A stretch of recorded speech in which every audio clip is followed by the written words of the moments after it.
Hello, this is Terrence McNally. This week I share with you my 2013 interview with Hazel Henderson.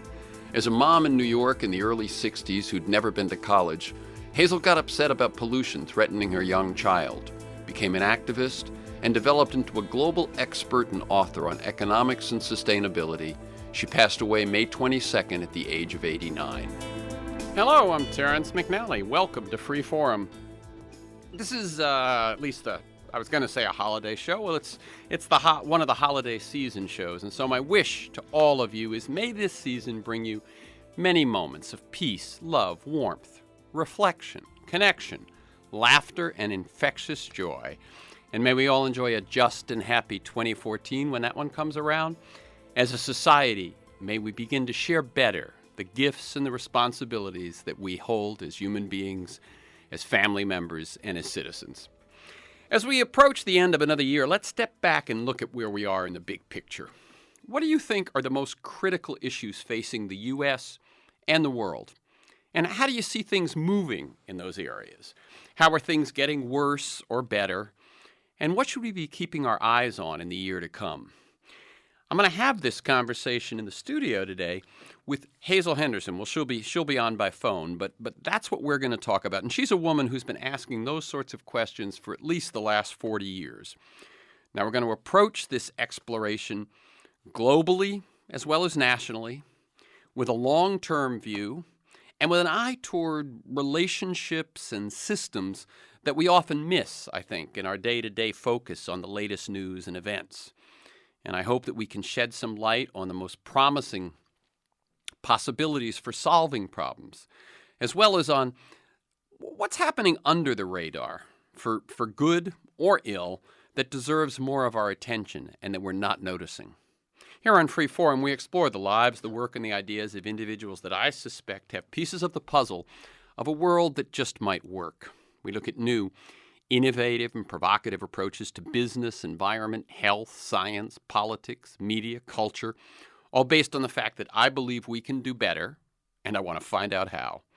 Hazel Henderson is the founder of Ethical Markets Media, and the creator and co-executive producer of its TV series. She's a futurist, an evolutionary economist, a globally syndicated columnist, and a consultant on sustainable development. The first version of her Country Futures Indicators, an alternative to the gross domestic product, is a co-venture with Calvert Group, the Calvert-Henderson Quality of Life Indicators. And Henderson is the author of 10 books, including Building a Win-Win World, Life Beyond Global Economic Warfare, Ethical Markets, Growing the Green Economy, and her upcoming Mapping the Global Transition to the Solar Age. Welcome again to Free Forum, Hazel Henderson.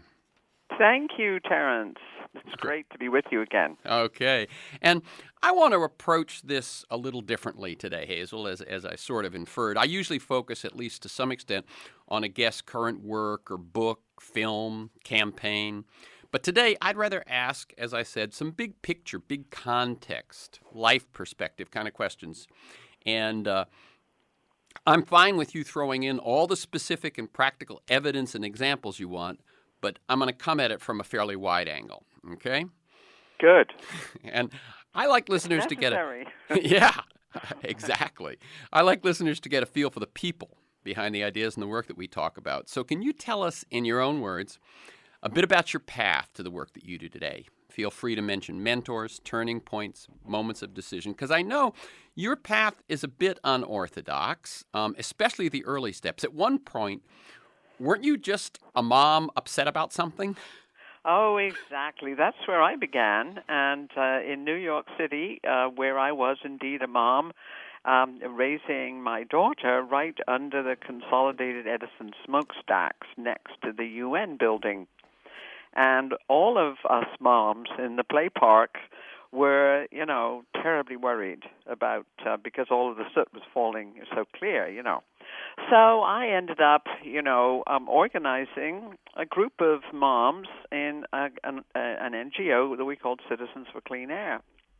And it seemed so logical to me, that in spite of all of the economists that I ran into who would say, well, it isn't really a problem, and how do you know it's a problem? If you just come at it as a parent And, of course, I had come from Britain and remembered the big smog there in London in 1952, where about 4,000 people died in a week. So I did know that air pollution was really serious stuff. And yet what I found was that that became the most incredible learning experience for me, because I was being thrown onto radio shows and, all of that to debate economists and to debate business leaders. And back then, even the mayor of New York told me that it was just mist rolling in from the sea.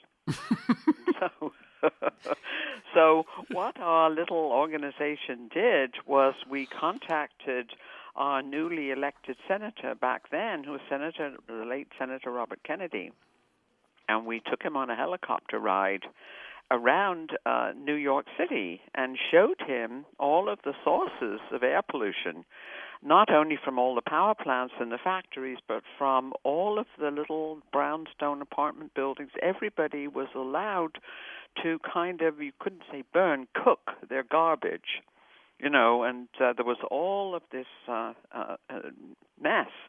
People were actually doing that in New York City? Back then it was okay to do that, but of course, they were burning at very, very low temperatures.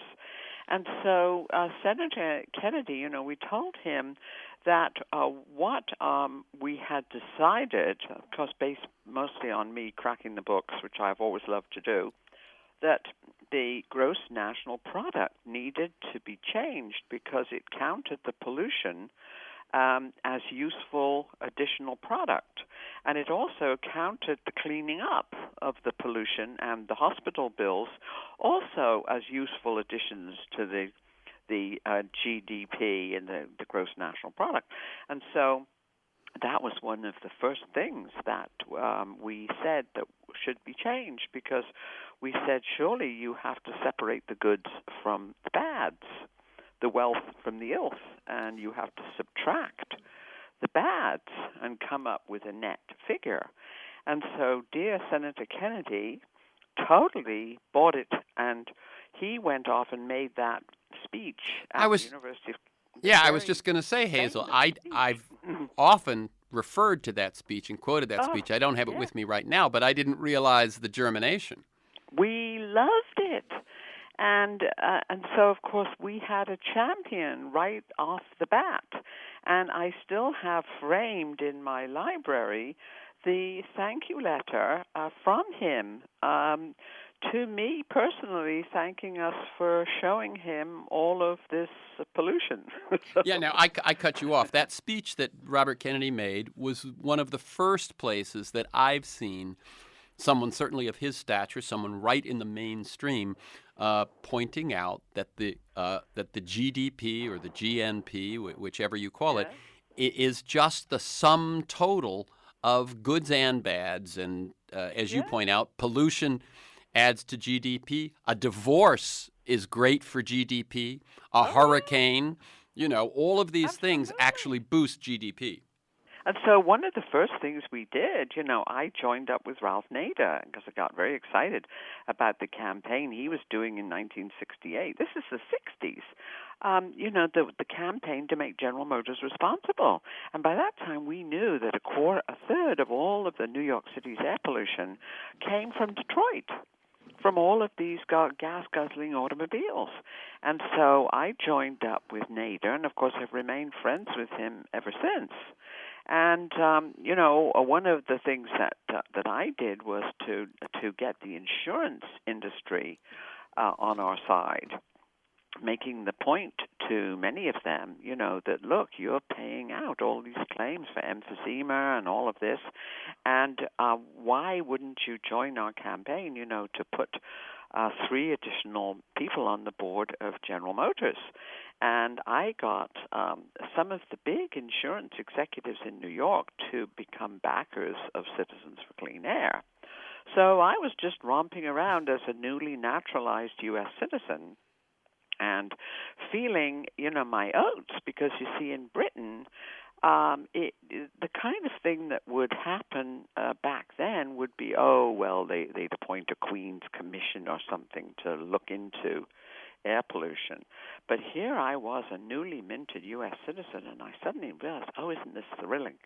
That my vote is leveraged by all the other people who don't bother to vote. And so, I was just totally energized, apart from the fact that we knew we needed to do something for our kids' future.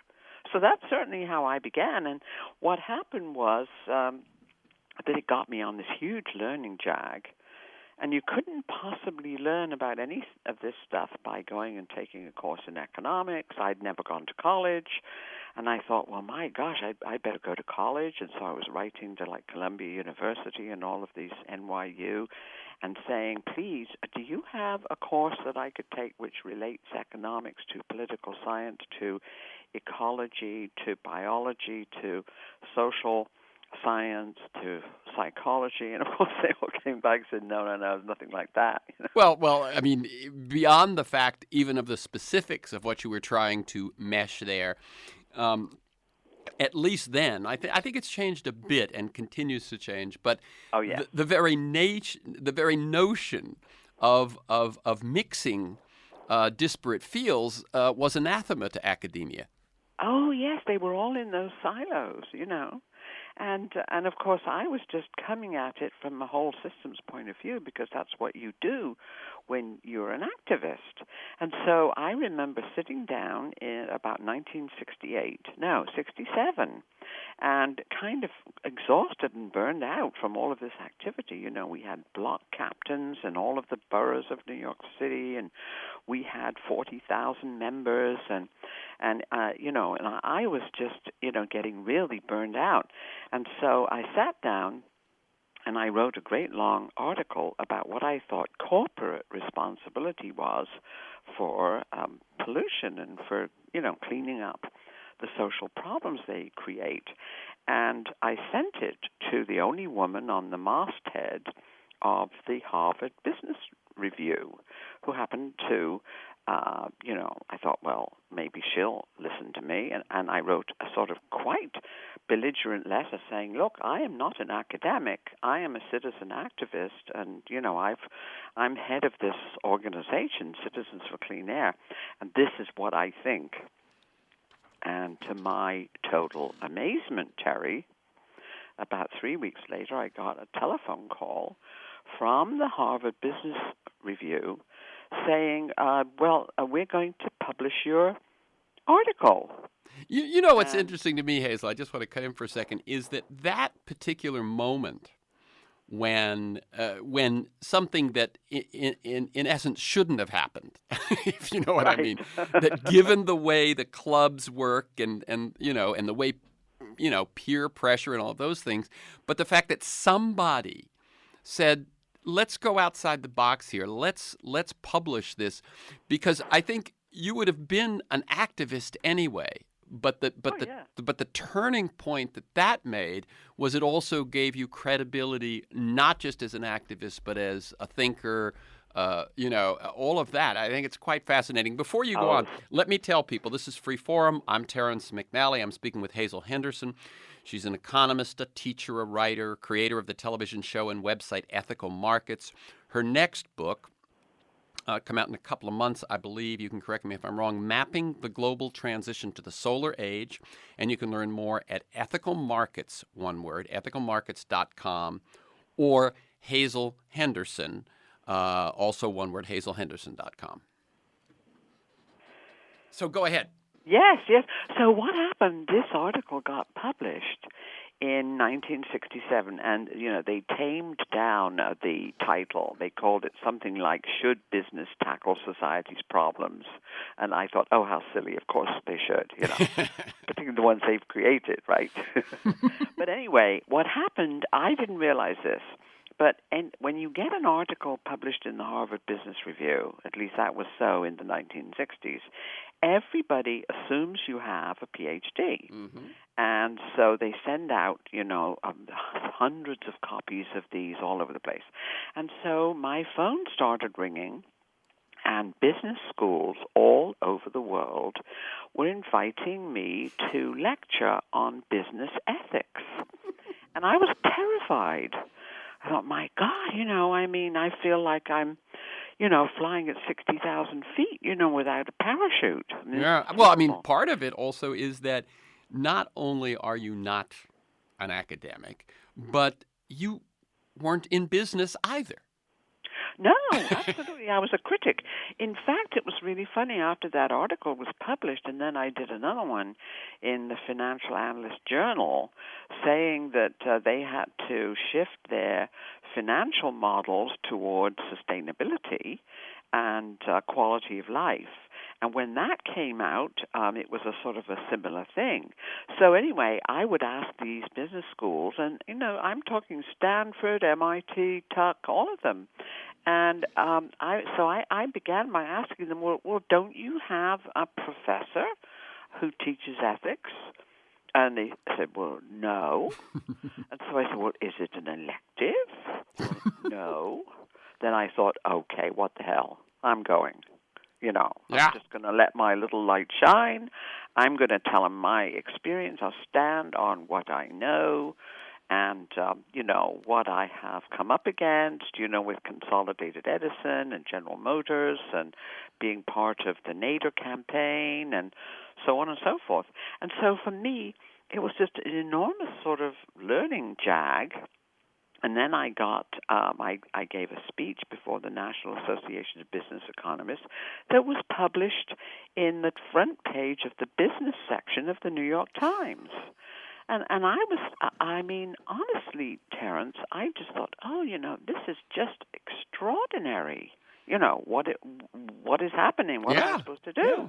And as you've mentioned a few times, but just so anyone who tunes in late, we're talking about the late 60s. This is not the middle of the 80s or 90s. This is the late 60s. This is excellent. Go ahead. So anyway, the next thing that happened is the faculty at Columbia University contacted me and said, we would like to invite you to join our faculty committee on technology and social change. And I said, oh, how nice. Thank you very much. And so then I'm on this faculty committee at Columbia University, and I never went to college. And that's where I met the wonderful Barbara Ward, who wrote Spaceship Earth in 1962 and helped organize the first Earth Summit, which was held in Stockholm, if you may remember. Maybe you weren't born then. No, I was. I actually graduated college in 69. Oh, okay. Right. So I ended up in Stockholm covering the first Earth Summit, and met all of these wonderful people. And then I found out that really the problem was that all of these new technologies were getting out of the box, nuclear power and supersonic transport and GMO foods and all that. And they were getting out of the box without any kind of an assessment of their social or environmental impacts. And I thought, well, okay, I'll contact this congressman who introduced this bill to set up a U.S. Office of Technology Assessment. And he was a congressman from Connecticut called Emilio Daddario. So I wrote to him and said, I want to, and our citizens group, Citizens for Clean Air, I want to support your bill, and how can we help, blah, blah, blah. Anyway, the bill got through in 1974, and it had set up an advisory council, and one spot on this 12-person advisory council was for public education. So I jumped in and wrote to my senator. I was living in New Jersey by that time. And I said, can you support me to be appointed to this public seat? Because he was one of the senators who had helped pass this bill. And I said, I will send out letters to all my friends in the public interest movement and the NATO movement and make sure that you have lots of letters supporting my candidacy so that, I can be sort of the public voice on this thing. So I sent out my 200 letters. This was in the old steam mail. Yeah, oh yeah. There was no email, and licking the stamps and all that. And I sort of waited to see what would happen. And about a month later, I got a call from Senator Clifford Case's office, who was the senator from New Jersey, and his AA said, are you Hazel Henderson? He said, the senator wants to meet you, because he said, we've had so many letters supporting your candidacy that we feel you're the only person on that whole advisory council who's kind of, non-negotiable. We're going to have to appoint you. So I went down there, and I duly got appointed. And so then here I was in 1974 with no college degree, and I'm on this Technology Assessment Advisory Council to the U.S. Congress, and I'm the only non-Nobel Prize winner, the only non-president of a high-tech company, and I'm serving with the Secretary of Defense and the head of the General Accounting Office and the president of Dow Chemical and the president of Texas Instruments, and all the rest of them were Nobel Prize winners. So, I thought, because you can imagine how I fell in love with my new mother country. Oh my God! I mean, what's interesting about your story, and I knew it, but it's refreshing to hear it again, is that it's more unorthodox than I remembered. That you by dint of timing and some of it just happenstance, who happened to be your senator, your representative, and then by your own talent and will. I mean, the idea of going from becoming a citizen to being on a federal panel of assessing technology within this country in a period of a few years. Yes, it was quite magical. And I mean, the one thing I have to say is that I am an info hound, and so I cracked the books and I studied all of this stuff like you wouldn't believe.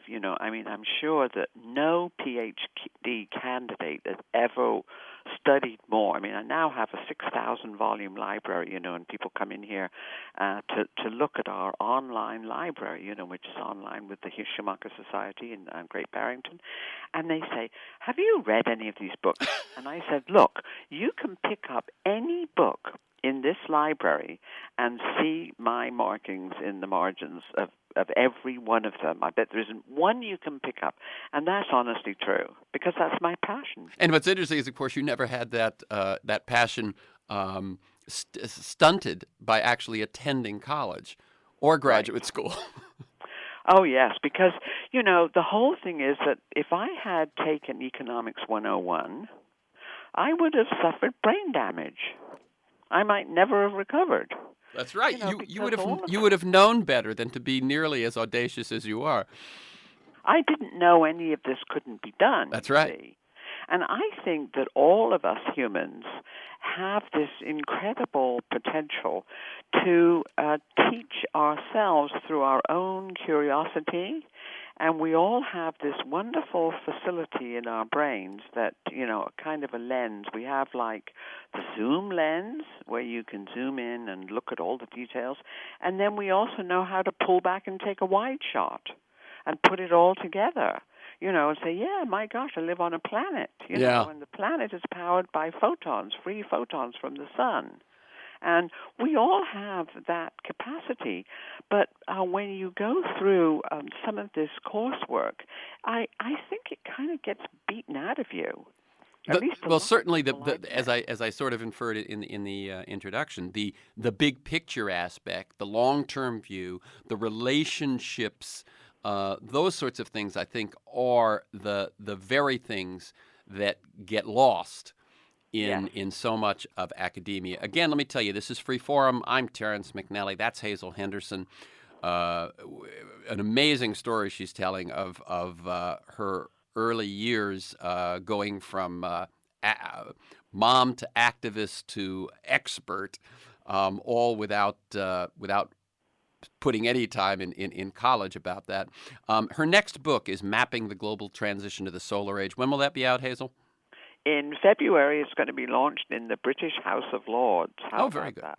Very good. And you can learn more at ethicalmarkets.com and HazelHenderson.com. So let me ask you one quick question about technology assessment. How long did that panel, which was an official body of the U.S. government, that whose mission, I'm assuming, was to assess technology either before or in the early stages of its implementation for effects other than those strictly on the bottom line. How long did it last? What did you achieve? Why did it end? Well, the studies, it's very interesting, Terence, but I was looking at some of the early studies that we did in the 1970s and 1980s. We did assessing nuclear power and all of the problems of embrittlement and decommissioning and the costs and all the things we're now dealing with it. We did a study of the internal combustion engine and realizing that it actually sort of belonged in the Smithsonian and that we needed to move toward electric vehicles or, hydrogen vehicles or whatever, all of those alternatives. We did one on deep water drilling for Oh, my oil. God. And this is in the early 70s, the mid-70s. Yes. We did one on electronic bulls and bears and what would happen when the stock markets got computerized, which predicted perfectly the mess we're in today with high-frequency trading and the fact that up to 70% of the trades on most exchanges now are untouched by human hands. They're all done by computer algorithms. And so we also looked at the structure of the U.S. economy and the transition that it was going to be going through. And I remember one of the things that set me on the path that have been on ever since, was that one of the members of our advisory council, James Fletcher, who went on to become the head of NASA, he told us there, one meeting back in 1975, he said, if we had subsidized solar, wind, energy efficiency, green buildings, and all of that, wind, geothermal, ocean power, as heavily as we have subsidized nukes and coal, oil, and gas, the whole U.S. economy would, by 1975, would have been 100% renewables. Oh, my God. That blew me away, and I hit the books. And that was when I left OTA in 1981. I sat down and wrote The Politics of the Solar Age, because I'd seen it all up close. And I'd seen all of these incumbent fossilized sectors and how they were fighting for their subsidies and how they were dissing solar and renewables. And one of the things I did at OTA was to help fund, at least to help, push to get a study funded. We had a budget of about $15 million. To get a study funded of all of these alternative technologies. And we sent the person who we hired to do this study, we sent her around to look at John Todd's living machines. We sent her to West Jackson to look at regrowing the prairies, and we sent them to look at organic agriculture and the whole range of alternatives. And so all of those studies that OTA did, they are now in the Library of Congress. There is a set of them at Princeton University and a set of them here at our library. And what we are doing now, we are going to republish the most important of these studies, because we now have a publishing deal with a New York publisher, and they're in the public domain. Oh, my gosh. I mean, this it seems to me that the title of this, or almost, is Back to the Future, because yes. What happened was that when the Republicans won back the House in 1996, they immediately shut OTA down. The Office of Technology Assessment. Yeah, the Office of Technology Assessment. And so we were all, completely zeroed out immediately. And it was like killing the messenger. Except the funny thing was that about 40 other countries had come to Washington and looked at our Office of Technology Assessment and set up ones of their own. And several states had done that too, including the state of Florida, where I ended up moving.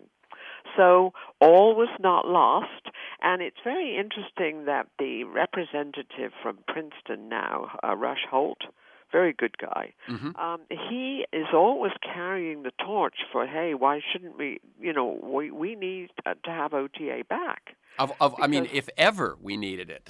If ever we needed it. But I thought at least what we can do is to republish all of these studies. Yeah, that sounds excellent. And so I'm going to do a little forward to each one saying why it's so important and why back then I supported it being funded and set up.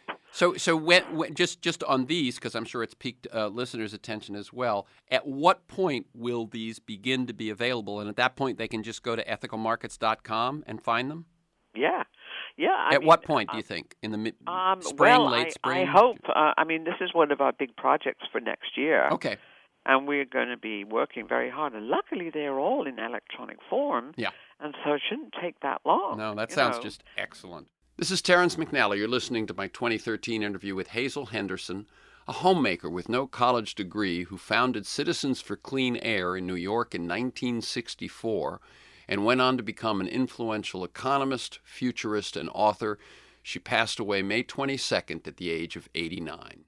Isn't it? But just imagine that, you see. So it is like Back to the Future. Yeah. And that's the power of incumbent special interests, whether it's people right now who, because of Citizens United, are able to put all of this money into politics and setting up all of these phony think tanks, that try to diss solar energy and say, oh, it's, only intermittent, it never work, and blah, blah, blah. And so, this is the power that those people have had. But guess what? They have lost the battle. And we are now sure of this, because what I decided when I set up Ethical Markets in 2004, because I realized that mainstream media could never tell the story of the great transition from the fossil fuel era to the solar age, because all of their advertising revenues still came from fossil fuel, fossil sector, which means agriculture, it means big pharma, it means the chemical industry, Yeah, let me just step back with you on a second for that one, because when you first said that, all of their advertising comes from, someone would say, well, now you're exaggerating, but what you're pointing out is that the fossil fuel dependent industries, yes, the industries that right, grow out of fossil fuels go way beyond the fossil fuels themselves, as you point out. Agriculture, fertilizers, pharmaceuticals, which I think is one that many people don't know. There's I found, by the way, the book that did the best job of pointing all of that out was Turning Point by Fritjof Capra in 1981. Oh, yes, which I worked on with him.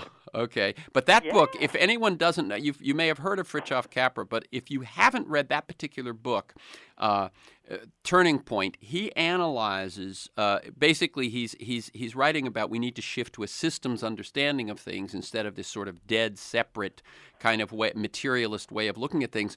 And he then does this wonderful encyclopedic kind of job of looking at all different sectors of society, and he really makes that point. And when I had him on, probably in the aughts, right, in 2005, let's say, I read the opening to Turning Point, which he wrote in 1981, and it reads. You could read that opening today, and it would sound like it was written today.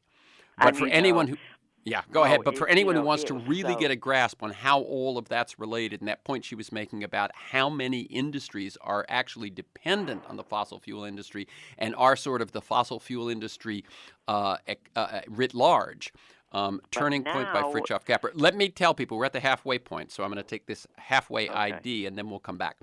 So You are listening to Free Forum on KPFK 90.7 in Los Angeles, 98.7 in Santa Barbara, 93.7 in San Diego, 99.5 Ridgecrest and China Lake. I'm Terrence McNally. I'm speaking with Hazel Henderson. And she is, as you can hear, economist, teacher, writer, student, creator of the television show and website Ethical Markets. Her next book is Mapping the Global Transition to the Solar Age. You can learn more at ethicalmarketsoneword.com and hazelhenderson1word.com. For this week's conversation and many other interviews, articles, transcripts, and to join me in pursuit of a world that just might work, you can also see there and get involved with my work with organizations on messaging and story and narrative, all in the service of a world that just might work at my site, terrencemcnally.net, TERRENCEMCNALLY, terrencemcnally.net, or a world that just might work.com. They're the same website. If you want to get my weekly email announcement telling you who's going to be on, what we're going to talk about, and 3 or 4 articles of background on the issues, you can sign up at my site, or you can email me at TEMcNally, TEMCNALLY at mac.com. You can also subscribe and listen to Freeform podcast on iTunes. You can check out Freeform with Terrence McNally on Facebook and follow me on Twitter at McNally Terrence. Okay, so what you've just said is that Technology Assessment did the assessments of many of the industries we're seeing now. It was disbanded, and you, having spent your time in it, came out of it and wrote The Politics of the Solar Age, in which you point out that it is politics and money in politics that is holding us back.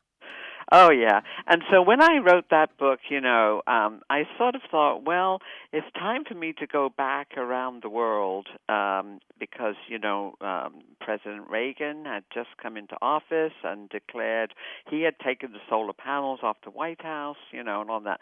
And I thought, well, that book of mine was published in, dozens of languages. And I thought, well, hey, I'm going to just follow all these invitations I'm getting to go around the world, and what I wanted to see is the industrial method, which is so destructive of the environment as well as human communities, is it causing the same kind of problems everywhere in the world that we had seen at Citizens for Clean Air in New York and we had seen at OTA? And, of course, the answer was yes. And so I was invited to China to give lectures there in 1986. And all during the 1980s, I was flitting around the world. And then when I came back and realized that the mainstream media was not going to be able to tell the story of this great whole system transition that was going on and how exciting it was, and looking at all of the opportunities, whether it's solar panels in China or, green developments in Korea or all of the things I saw. And so I did the first TV series with Ethical Markets, which was broadcast on PBS stations. We got it on to about 50% of all the PBS stations, and we looked at everything: the future of work, how automation was destroying sector after sector and creating all this disemployment, and which countries were moving toward guaranteed income. It looked like the only way to go. We did the future of healthcare, socially responsible investing. And the funny thing is that those are in worldwide distribution now, Terrence, and we're earning a nice royalty income from those. They are on films.com, and they go to colleges and public libraries all over the world. Excellent. And so what we do at Ethical Markets, basically we are a B corporation, and what we do is our goal is to reform markets and metrics and hasten and accelerate the transition to the cleaner, greener, knowledge-richer economies of the solar age. And that's what we do. So Okay. you can see all our TV shows for free on ethicalmarkets.com, our Transforming Finance series. And why do we focus on finance now? Because finance now is the choke point that this global casino, which is totally out of control, is the flywheel of social and environmental destruction all over this planet. So So talk a bit about that. When I've talked about that in the past with economists, with folks who've examined the death or the certainly the weakening of the middle class in America, the 1%, 99%, and so on. You're making a slightly different point, I think. You're saying that, and let me just, when you say the financialization in the financial markets, what we know is that we heard for years that the U.S. and probably eventually the world, certainly the developed countries first, we're going to move from a manufacturing economy to a service economy. And I think most of us thought, oh, services, okay, that's legal. It's all sorts of things that deal. But what it really, the biggest jump in there was the shift to the financial industry, that the percentage of our economy that became tied up with finance.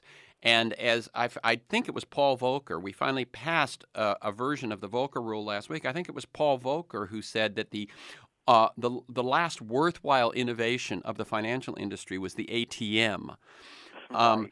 I love that. Yeah, rather than the derivatives, credit default swaps, and so on, which at this point still have untold trillions of dollars tied up in them.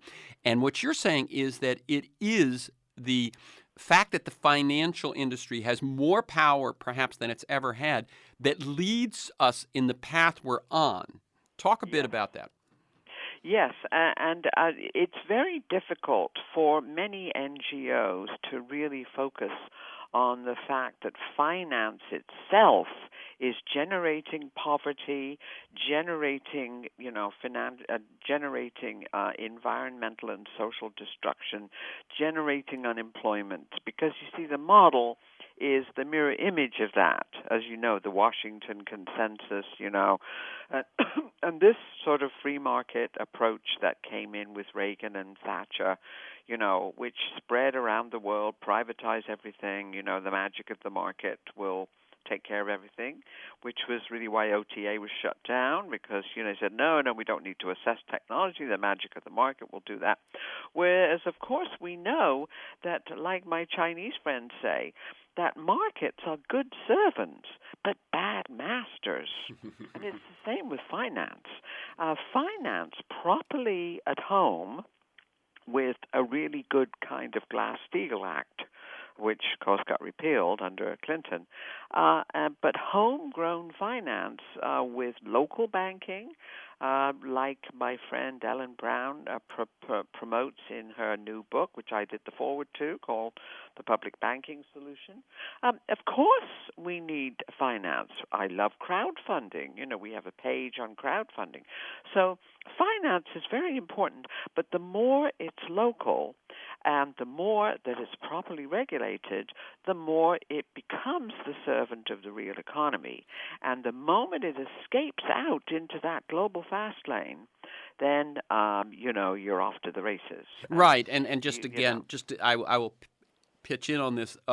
There are some people who will say, finance bad. And what you're saying is no. Finance and that whole arena, its proper role is to invest in a better future, to allow innovation, to allow someone to build up from their labor to whether it's a home or a small company, whatever it is. Finance is necessary to allow the future to bloom. Yes, that's when properly regulated and, as you say, absolutely, as local as possible. As local, and you see, there's credit unions. I mean, it doesn't have to be the old corporate for-profit model. I mean, most people in the U.S. don't know that there are more people in the world employed in cooperatives worldwide than there are in all of the private profit-making corporations put together. Wow. People don't understand that. I mean, you can do a very, very robust economy based on cooperatives. Mm-hmm. I mean, Well, in Spain, which I'm sure you can refer to in greater depth than I can, but the part of the country that is strongest in cooperatives has not suffered the terrible financial dislocation that we hear Spain has fallen to. Well, here is a great a piece of bad news that I have to really delve into. The Mondragon cooperatives in the Basque region were a beacon for all of us. They had manufacturing. They manufactured refrigerators and machinery, and it was really an absolutely marvelous system. But at this point, that global casino is grabbing more and more of the circuitry, you want to say, really. And at the moment, as I have heard, is some of the units of Mondragon have gone bankrupt. Oh. Because if you've got a global economy and people can bring in cheap refrigerators from Vietnam, or somewhere, or Mexico or somewhere, then you're going to put local people out of business, just the way we did with NAFTA. Yeah, I would guess, and again, this is only from some preliminary reading in this area, and not in depth, but that part of it was that it is difficult to be the part of a national economy that's thriving without the rest of the national economy dragging you down. Yes, particularly when the rest of the national economy is managed so badly. That's right. That in Spain, like in Ireland, That's right. They were stupid enough to bail out the banks with the taxpayers' money. That's right. And so all they did was to crash their own sovereign bonds. Yes. And so, the circle was complete. Let me, Hazel, I want to do something here because I made sort of a promise in the intro that we would step way back and look at what the biggest issues were and some of those things. And we've done it in this kind of natural narrative that we've been following.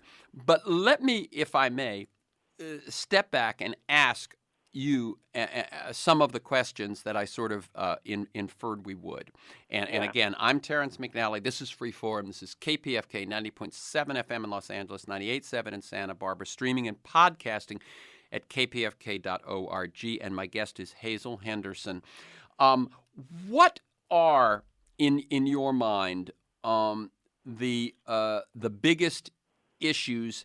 And I guess rather than saying because of the tack you take and the tack I take on the show, rather than saying the ones that are the most destructive, but the ones that are both huge issues and issues about which we have potential solutions.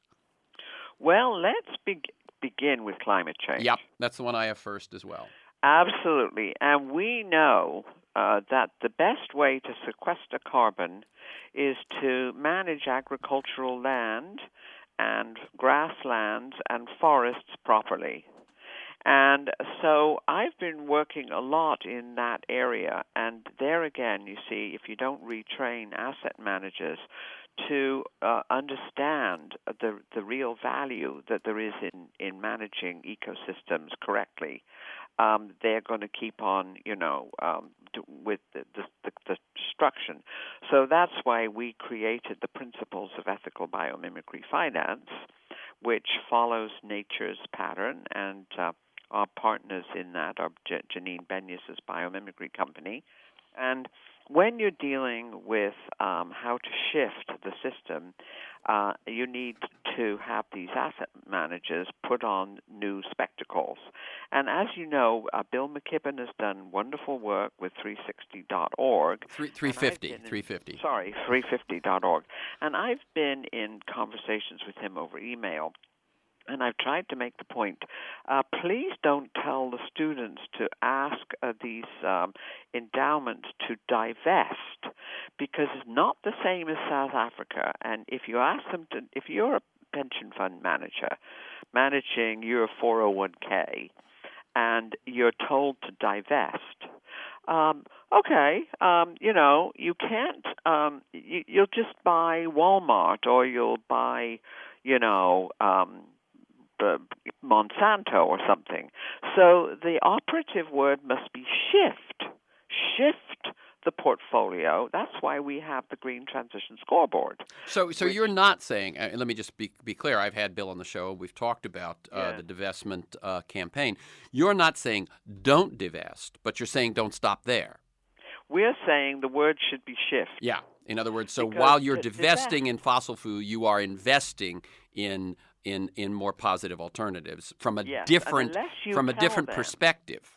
Right, unless you tell them what you want to shift them to and point them to something like our Green Transition Scoreboard, where we track all the private investments and all of the companies that are investing in green sectors, and our current total is $5.2 trillion with a T since 2007. I mean, the green transition now is totally unstoppable, and the mainstream financial people are terribly worried that they're being, attacked from every direction you can imagine, and they just need to be told, okay, what is it you do want us to invest in? And that's why we update the Green Transition Scoreboard, and we know there's going to be a huge jump when we put the new one out in February. It may be absolutely as we have predicted, that about $1 trillion a year is going into green sectors, and if it goes on at this rate, by 2020, we will have entered the solar age, and the ramping up of solar, wind, and geothermal and all of these other technologies, particularly energy efficiency and green buildings, will be such that they are cheaper than fossil fuels, and Lord knows cheaper than nukes, that can't compete economically without, getting their customers to pay ahead of time, which is they're still onto that. And by the way, let me just bring in, because I saw one of your recent op-eds, one of your recent columns referred to let's get rid of externalities and get prices right. For people that don't know, I thought this was the moment when you're talking about that shift in the economy.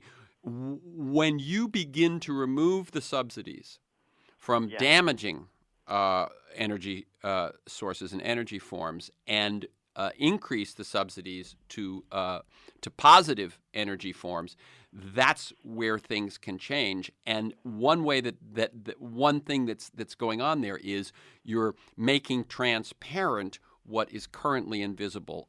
Explain to people what externalities are and what we need to do about them.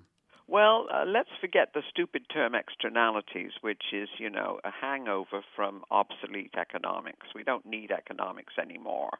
We're trying to shift to systems thinking. That's my big... better to go to Hogwarts school, and learn witchcraft than learn economics.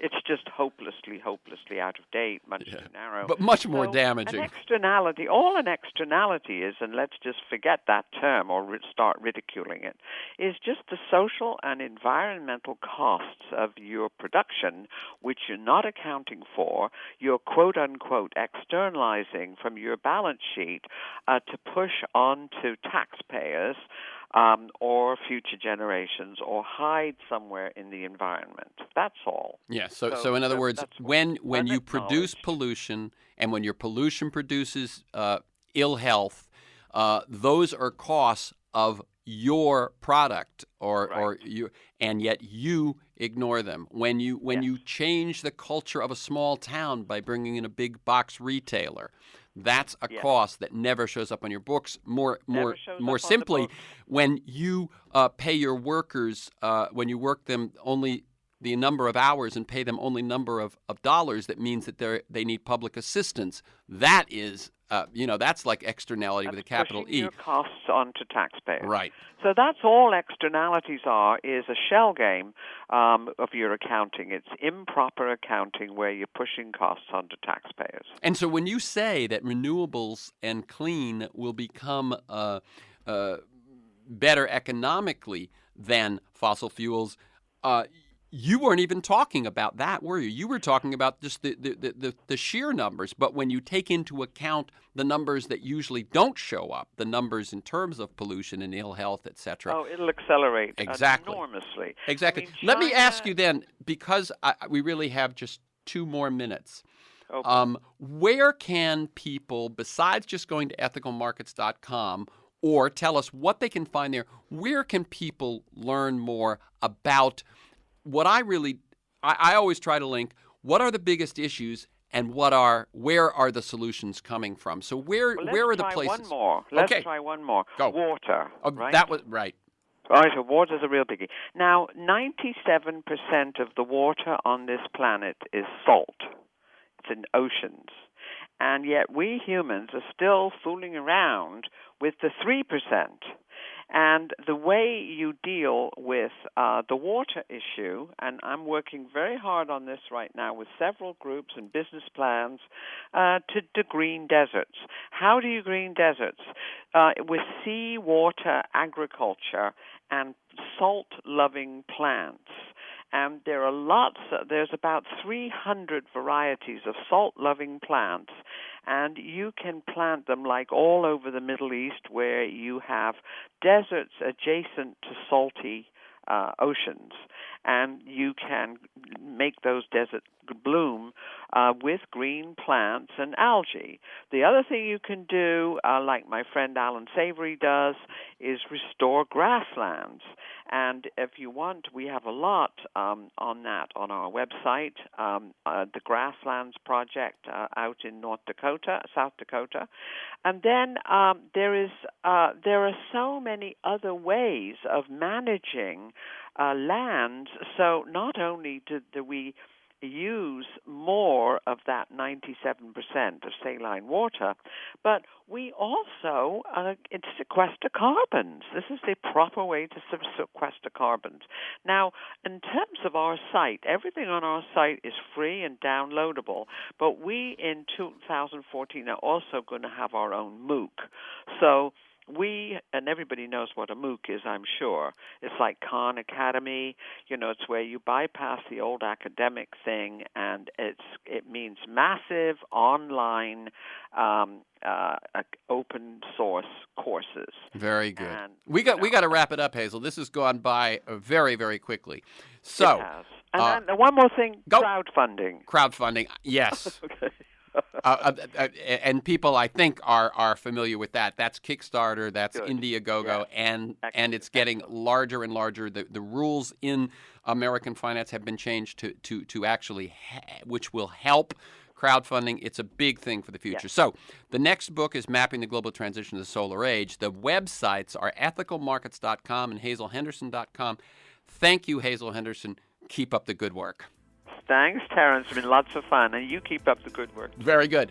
Now, Take care. for this week's conversations and many other interviews, articles, transcripts of interviews, and to join me in pursuit of a world that just might work, go to terrencemcnally.net, TERRENCEMCNALLY.net, or aworldthatjustmightwork.com. They're the same website. If you want to receive my weekly email announcements, upcoming guests and issues, and 3 or 4 articles of background, you can sign up at my site, or you can email me at temcnally, TEMCNALLY @mac.com.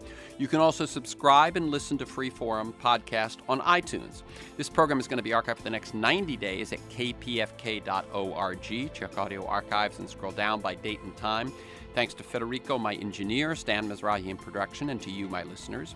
I look forward to being with you again next week. My guest will be Rick Hansen, neuropsychologist, editor of the Wise Brain Bulletin, author of the bestseller Buddha's Brain, about his newest bestseller, Hardwiring Happiness, the new brain science of contentment, calm, and confidence, which I think is a great way to end the year 2013. And you can learn more at rickhanson.net, and that's Hanson, Hanson. I wish all of you joyful, heartwarming, soul-restoring, and creativity-refreshing holidays.